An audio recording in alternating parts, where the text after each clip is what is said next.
Welcome to Female Voices, Life and Loss, a podcast dedicated to women from all walks of life. Whether you're navigating through loss, seeking growth, or simply looking for a place to feel understood, you've come to the right space. Each week, we provide compassionate guidance, share diverse stories, and offer practical advice to help you heal, grow, and thrive. No matter where you are on your journey, we're here to walk with you. Let's grow together. Hello, Candace.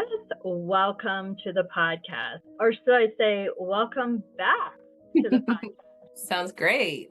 Yeah, I was just doing a little research as I was thinking and preparing for us getting together. And I'm like, Candace has been on a couple times. When was that? And I didn't see the exact date or anything, but I know the first time you came on when it was labor pain was the name of the podcast back then.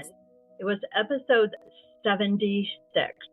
So anyone that's listening, if you want to go back and listen to that original episode with Candace, then that will have a lot more of her story. You can do that. But today, we're going to talk more about self-care, which really, I think, came from that original story. Before we dive into that, share a little bit about who Candace is, because I always ask that question. Yeah. So, gosh, I'm a wife, I'm a mom, I'm a woman, I'm an entrepreneur, an educator. I wear a lot of hats. I'm very passionate about educating and not just children, even though that's like what I do during the day, right? But I tend to infuse an element of being able to teach people in everything else I do as well. I'm a mentor for women and I'm a teacher during the day, and actually I'm an administrator this year currently of an elementary building. My entire teaching career has been in an elementary building. And I have been married for almost 21 years. I have a angel in heaven who turns 15. 15. Oh my goodness. 15 this year. And then I have a little boy at home, and he's not so little anymore. He turns 13 this year. He's 12. Yeah. In the evenings and on the weekends, I teach a holistic fitness class. I mentor women through their own journey of self-love and well-being. I speak, I write. So, yeah. Love all that. Love all that. Which is a great reason to have you on for all of those things that you just mentioned. So I know your journey really into self-care, we kind of alluded to this already, came from when having that deep loss. So can you share how that journey really unfolded and what helped you start prioritizing your own well-being? Yeah. So interestingly, my journey for self-love really came, I want to say it was probably about, my son was almost 2, right around 2. And at that point, my son was our rainbow baby. And we had experienced an early pregnancy loss and then the stillbirth of our daughter prior to having a full-term successful pregnancy with a little boy that got to stay with us here on earth. And when he turned about 2, so I don't know, maybe 4 or 5 years after our whole journey began, really, with trying to start a family that just did not go the way anybody plans. Right. About 4 or 5 years in, my husband pretty much said, whoa, I still love you, but I don't, not really sure who you are, and we as a couple aren't really working very well right now. And he kind of woke me up out of my, I call it autopilot living, because at that time, as far as like I was concerned, we had it all. We finally had a healthy baby. Sure. And, I just thought everything was going wonderful. I was, a mother that I always wanted to be. And, I thought everything was great, and it wasn't. And I didn't realize it because I was too busy just doing all the things, just living on autopilot. And so that was kind of the beginning of the wake up call. Sure. We spent a good year really just digging in and kind of fixing some things about our marriage. And then after about a year or two of that, it was then it was like, okay, but still, are we really better? Like, we're trying to be better and we're better, but I'm not better. Okay. And it was now I'm doing all the things for my marriage to be better, and still doing all the things to be the mother and the teacher and the sister and the daughter-in-law. And like, now I'm doing all the things. I'm doing more of the things, right? Right. But I still didn't feel better. More of the things were happening, and on the outside we looked like we were doing better, Sure. but I didn't feel better. I still felt like something is still missing. I've done all this work and still I'm not able to feel it. I'm not tuning in. I'm not really here, right? And essentially what I Sure. discovered was I'm not really present. I'm just autopilot, just doing all the Yeah. things, and I'm not really being all the things. Yeah. And so that's really when it hit me that I had to do a lot of work for me. And what I discovered was that I really was just in this pit of despair and self-loathing. And I hadn't truly connected with myself in years and Mm. years, because I hated myself. I hated my body because it didn't do what I wanted it to do. Sure. And so that is really where my own personal journey began, when I realized I was doing all the things and not really being present for any of it. Yeah. Well, and I think that probably really resonates with people that are listening, because I think especially when your body doesn't do what you want it to do, especially with wanting to have children. And then you're doing all the things. You described it perfectly, the autopilot, because we do that. Our top priority a lot of times is our child, and of course, our partner. And so it is autopilot. And I think for a lot of women, it's autopilot for years. And I love that you discovered that that's what it was, and that you needed to shift some things to take care of you, which would, Oh. improves everything else in our Mhm. family.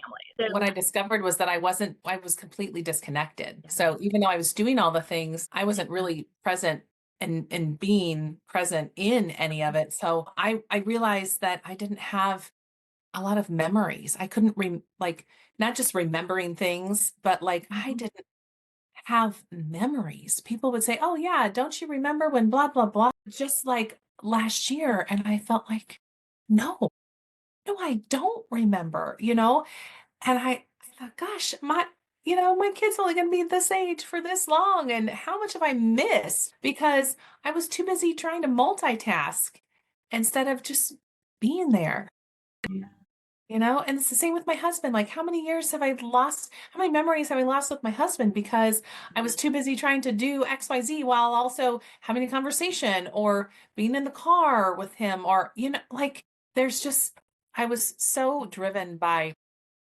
productivity and task list and trying to do all the things because So it was easy. when did things shift then from that self-loathing to, I'll say, self-love? Yeah, I think honestly, I think it was just the realization that, oh, I'm completely disconnected from my body. Like, Yeah. I don't even know what it's like to be in my body, in my mind anytime. And for me, honestly, I was kind of raised with the idea that I couldn't sit still. I remember from a very young age for a very, Sure. that story was just ingrained in me that I couldn't sit still. I was always moving. I was always happy. And I think the stories that those were what brought me up. Like I Sure. was the happy, energetic little girl. And I think at first, those stories are what kept me from being able to reconnect to myself. It was a lot of hard work. I can't tell you how hard it was for me to just sit and be with myself, by Mm, myself, for myself. I just kind of started with very small increments of time. And I would tell you that the first book I read, I think, was The Miracle Morning by Hal Elrod. mm, And it wasn't like the very first book I read, but it was kind of one earlier in the beginning. The first one I read was really Untethered Soul. I can't remember the name of the author right now. Michael Singer, I think.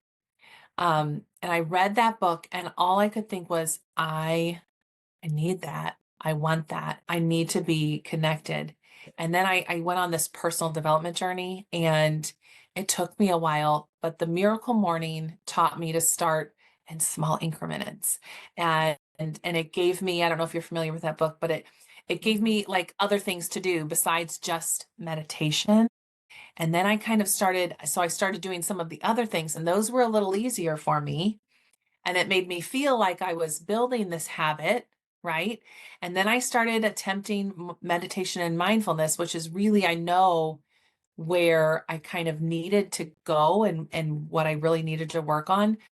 But it wasn't until I found IntenSati that I got a better understanding of what mindfulness really is. I think there's a lot of myths and misconception out there about what meditation and or mindfulness is. And man, that whole just meditation piece didn't suit me well. I'm better now, but it took a long time to rewrite that story. And that's where NLP comes in, because NLP is a big part of IntenSati. And that's where I was able to finally kind of figure out how to rewire and retrain my brain. And I rewrote those stories of I can't sit still to be I can sit still. I can sit with myself. I can be by myself. I know what I need.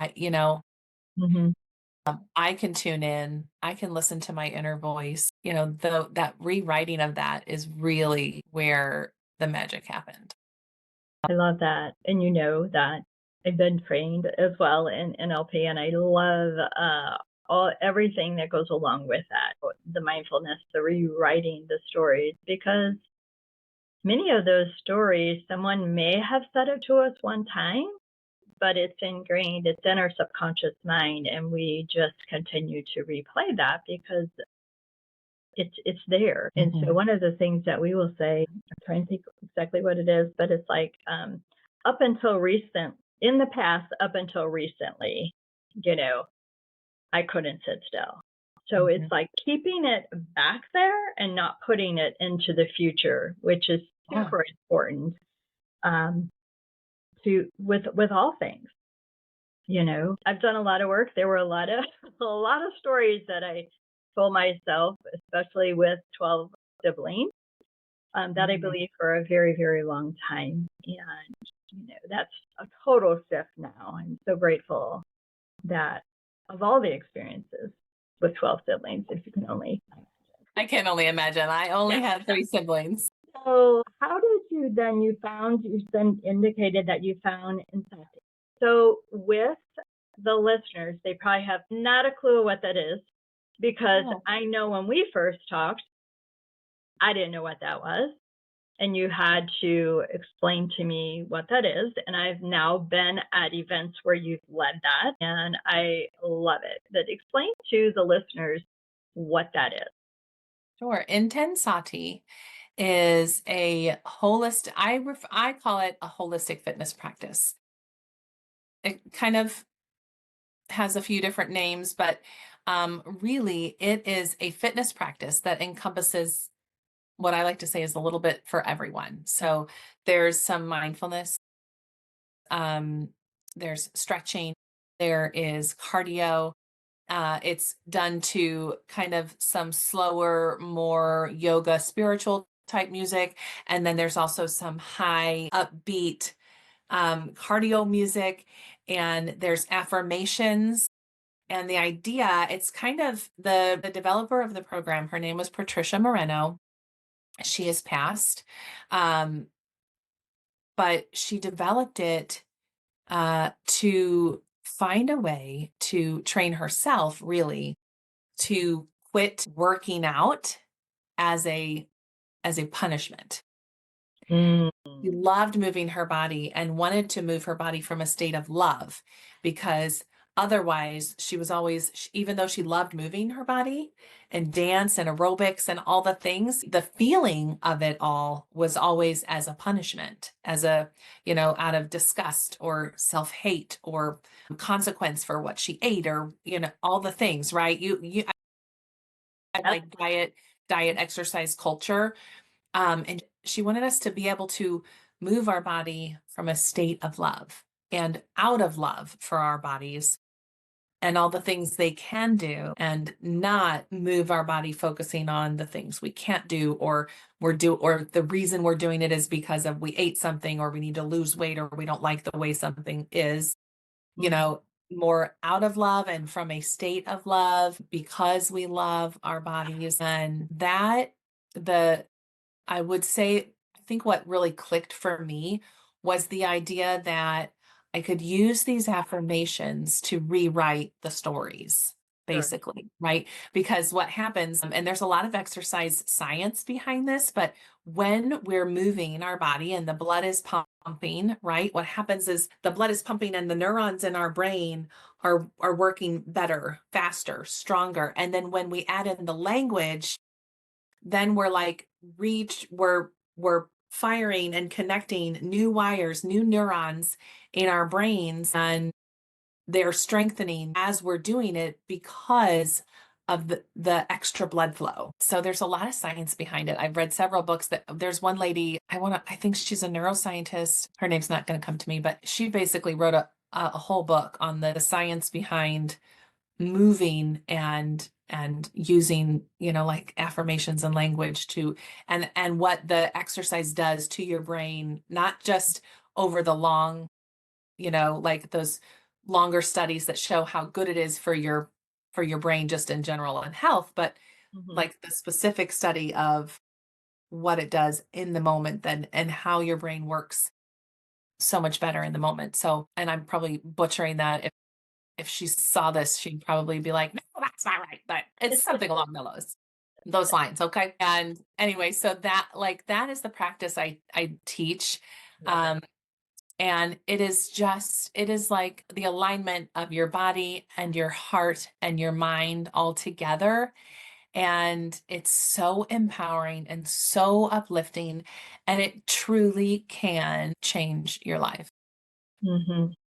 I love that. So to me, how I would describe it would be a lots of affirmations, speaking affirmations, as well as some exercise like you described. But I just remember all the affirmations, which I really loved that piece of it when I first experienced it. Yeah. And the movements that we pair with the affirmations strengthen it and solidify it. And so then, your brain believes what you tell it, right? And so, our negativity bias, this, but our negativity bias is so important to take note of. And when you retrain and practice all this positive language over and over and over, at the same time as the blood is pumping and the connecting to all the neurons and everything, it really does just improve your ability to use more positive language in general. Yeah. And you believe it more when you use it more. So it's just like this wonderful cycle. I'm not going to say vicious cycle. It's a wonderful cycle, right? It's the opposite of vicious. It's like this loving cycle. Hi, it's Teresa with Living After Grief. If Mother's Day brings you both love and longing, joy and sorrow, I want you to know that you're not alone. I see you. I understand. And that's why I created a day just for you. Join Luana and I for the third annual Bereaved Mother's Day. This is a day created for you to honor your journey, to speak your child's name, and to honor your motherhood. And to be surrounded by women who truly understand. We will share stories, take time for self-care, and hold space for grief and love. Like last year, the Botanical Gardens will be joining us to make floral arrangements, and we will release butterflies into the sky while being reminded that our child's love never leaves us. There's no expectations, just a compassionate place to be exactly where you are in your healing. You don't have to do this alone. Come as you are. Let's walk this path together. This will all take place on Saturday, May 3rd at Todd Hall Retreat Center in Columbia, Illinois. So click the link in the show notes or visit my website, livingaftergrief.com, for more details and to reserve your spot. Reserve it today because space is limited to keep this a very small and intimate day for you. Now back to the episode.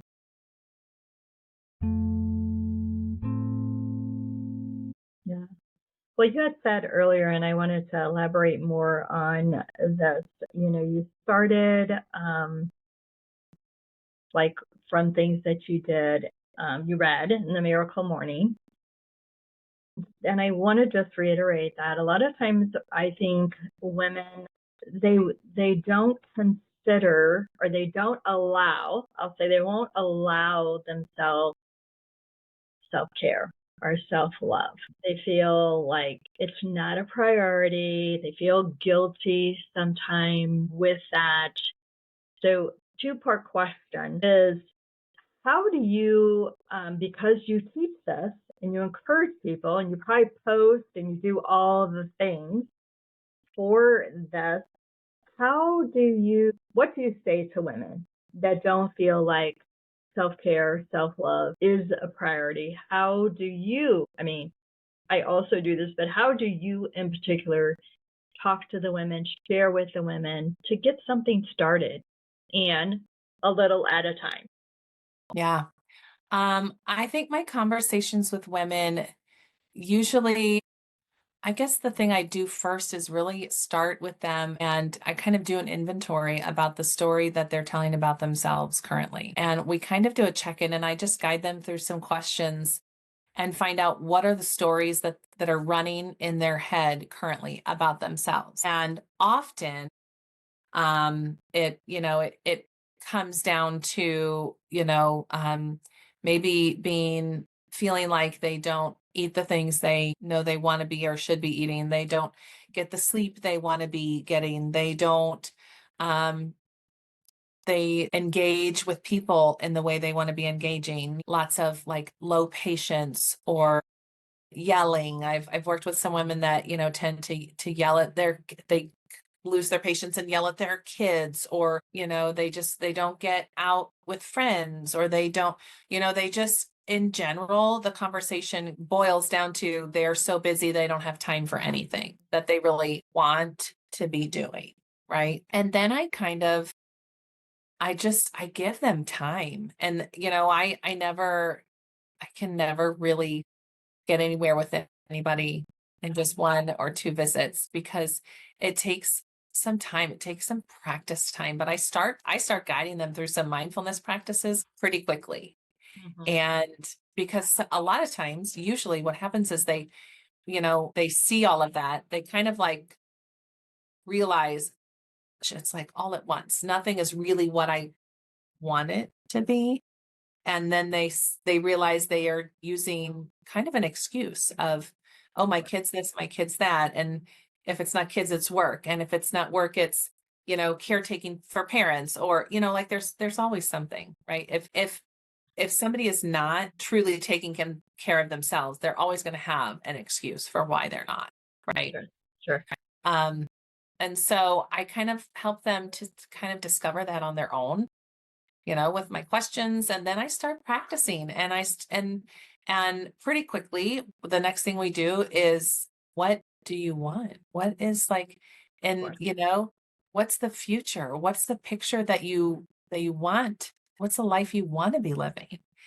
And then it's kind of, how do we get there? Right. And a lot of times, honestly, it's a lot of like, I don't even know, or they do know, but there's a disconnect, because they can't even, sometimes I've worked with women that can't even figure out what it is they want, or what the happy is, because they're not able to get out of where they're at currently. So, everybody kind of is in a different, but I think just starting to practice mindfulness with them really makes a difference.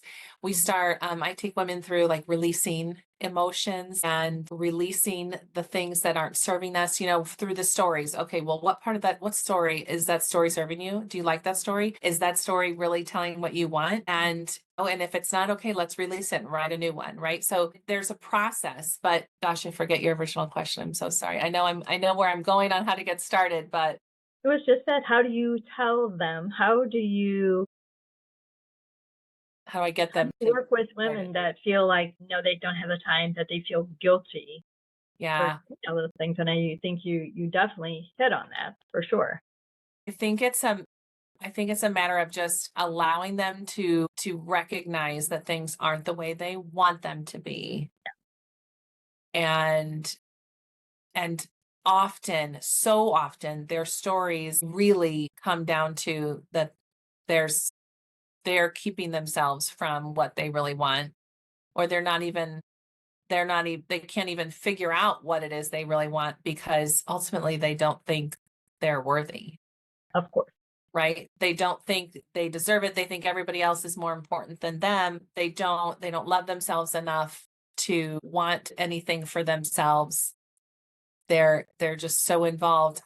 Gosh, it's so sad that that's our nature, but unfortunately it really is. Like, we're against nature here, because I genuinely think that we just, all women just in general, not all of us, but a lot of women in general, just think we're here to be caretakers for others, whether it's through being a mom or being a wife or being and I'm not saying that's bad to, there are people that were put on earth to be caretakers. A lot of them are our nurses and our for sure.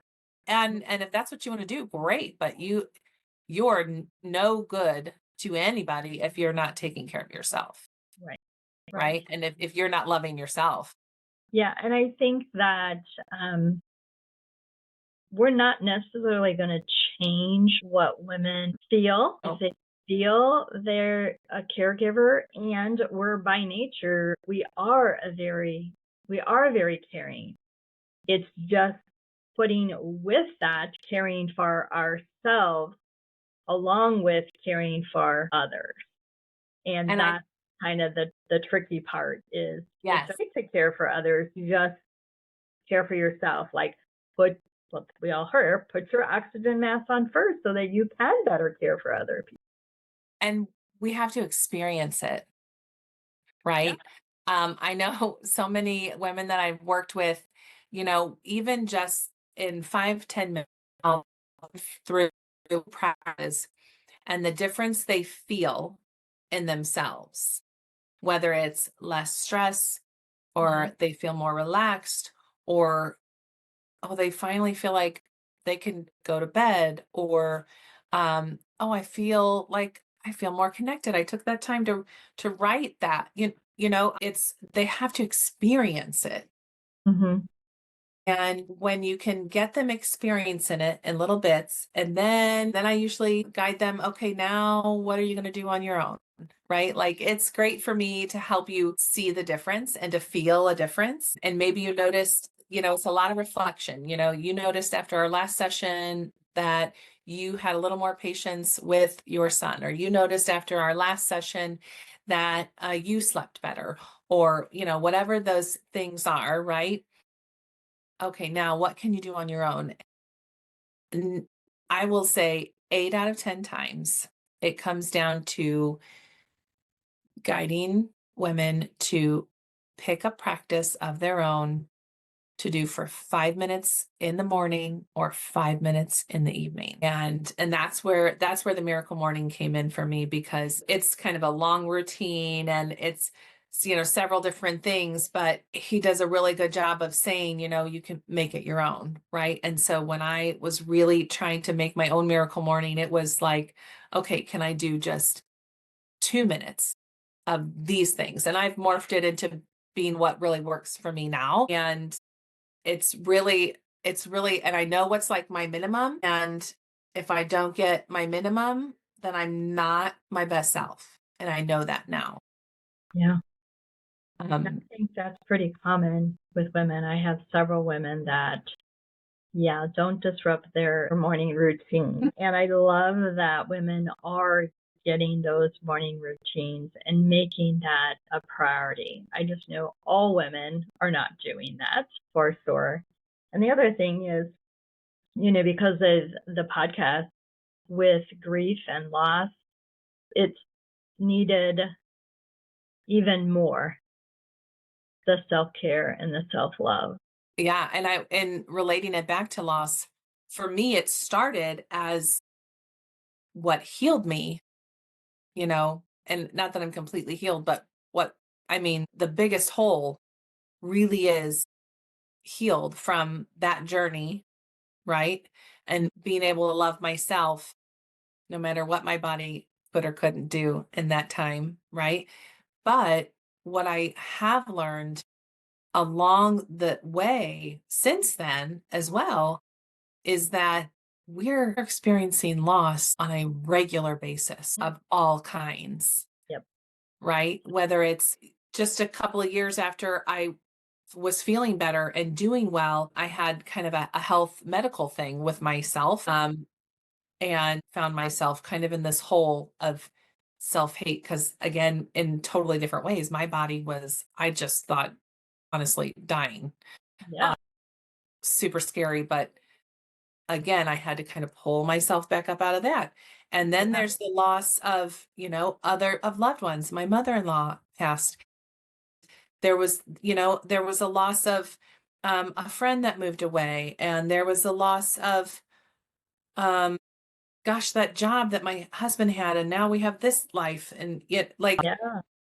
and honestly, on a regular basis, if we're not tuning in to ourselves on a regular basis to make sure that we're tuning into our own needs, we're tuning into what it is we really want out of life and out of our relationships, and tuning into what we're grateful for. If we're not tuning into all of that, Yeah. what happens is we lose ourselves along the way on a regular basis. It can happen. It can happen. If we're not paying attention, before you know it, you're living right back in autopilot and you've lost sight of being the person you really want to be. It's not about doing the things you want to do. It's about being the person you want to be. We are human beings, not human doings, right? Yeah. So if you don't have a routine of the taking time to tune in to who you are being, Mhm. then you're going to just be doing all the things and you're going to lose sight. You're going to lose yourself. And Yeah. I think one of the key things that you said earlier was rewriting the story, because when your story is that you can't sit still and you're busy and you have to do all of these things because that's what your mother did or your grandmother did, they took care of everything, and until you rewrite that story, it's just a pattern that's going to circulate over and over and over and over again. And the other thing, I love that you brought up different types of losses. So that is definitely one thing that I work on as a grief specialist with grief recovery method, is 40 different types of losses, and there are a lot of them. And when I bring groups together or individually, I work with people, naming all of those losses throughout your whole life, being aware, bringing that awareness to, this was a loss. and then working to resolve and recover from all those losses. So that's part of it. Is a lot of times we're not even aware that it was a loss. That's something that we should grieve, moving. And indeed, it is a loss. And to go back to resolve all of that just brings so much healing. I just totally love the process, and I love how people can heal. And when people heal, they're more apt to take care of themselves, the self-worth, the self-love, all of that comes. So to be given the opportunity to walk women, mostly women is who I work with, through that, it's just a joy. I mean, it just brings so much happiness and joy to me to be able to walk people through that, as I'm sure with you do. It's just, people say all the time, but it's so heavy, it's grief. And I'm like, yeah, but to walk someone through that, to experience happiness and joy, is so worth every tear that is shed. Yep. So, and I will just share, there's not always tears. There's laughter along with that tears.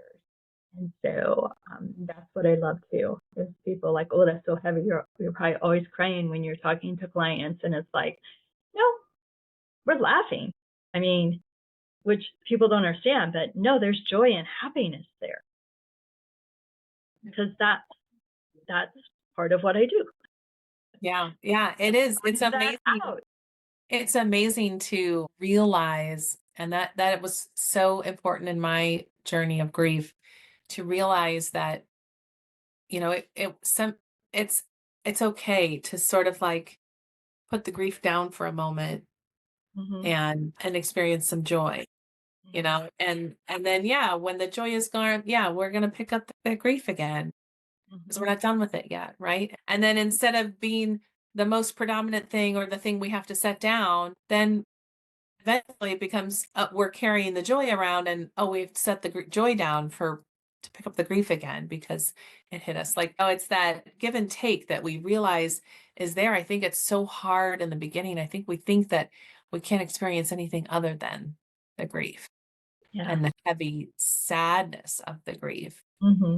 But what heals a lot of that grief is some laughter, is some joy, is the gratitude for what you had, Absolutely.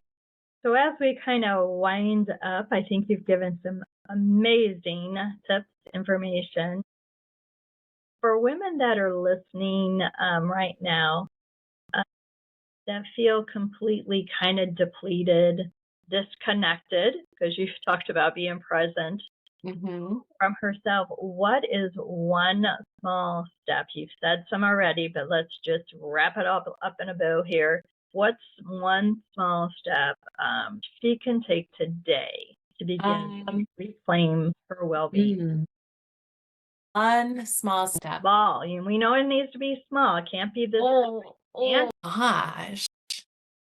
I don't know if there's one answer. I think. Well, then give us a couple. I honestly think it is setting aside a few moments to yourself to sit in silence and breathe. And I know that sounds too simple, but sitting in silence and just breathing and focusing on just your breathing. Not, oh yeah, I sit in silence and doom scroll on my phone, or, oh yeah, I sit in silence and then I let all the negative thoughts run in my head while I'm doing it. But like, just sit in silence and breathe in and out. And as you're slowly breathing in and out, say in, out, and say it so that your mind like lets go of negative stories, right? So that you actually get a few minutes where all you're doing is focusing on your own breath and your own body. I love that. Yeah. Maybe even setting up some boundaries around that busy. Yeah. I think a lot of people use it too frequently. Yeah, we're all busy. We might be, I always say we might be busy just watching TV or scrolling on our phone or whatever. We're all busy. We're all busy doing something, but is that busy we're doing the best busy for us? I'll say. Yeah. And many times it's not the best day. Like you said, lots of many ones to just try out, see what feels the best for you. So that's awesome. Well, thank you again so much for coming back on the podcast and sharing more about self-love and all the new things that you've got going on. We last talked, so thank you again for coming.